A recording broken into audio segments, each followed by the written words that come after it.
పూజ అన్న పేరుతో నువ్వు ఎంత రొట్ట పట్టికెళ్ళి ఇస్తున్నావో అదంతా భగవంతుడి సృష్టిలోనిదే.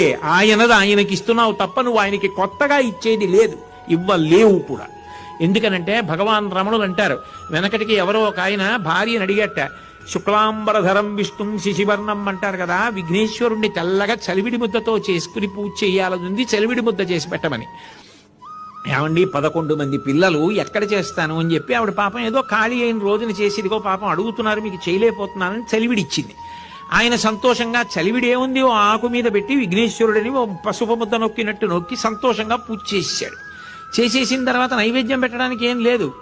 ఆయనకి గుర్తొచ్చి అయ్యో ఏమీ నైవేద్యం పెట్టడానికి ఉంచుకోలేదని విఘ్నేశ్వరుడు బొజ్జగిల్లి కొద్దిగా చలివిడి ముద్ద తీసి అక్కడ పెట్టి మళ్ళీ బొటన వేలితో బొజ్జ నొక్కేశాడు.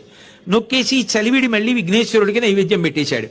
చలివిడి విఘ్నేశ్వరుడి బొజ్జగిల్లి చలివిడి విఘ్నేశ్వరుడికే నైవేద్యం పెట్టినట్టు ఆయన సృష్టించి ఇచ్చింది ఆయనకి ఇవ్వాలి తప్ప కొత్తగా ఇవ్వడానికి మననే ఆయన సృష్టించాడు, కొత్తగా మనమేమిస్తాం?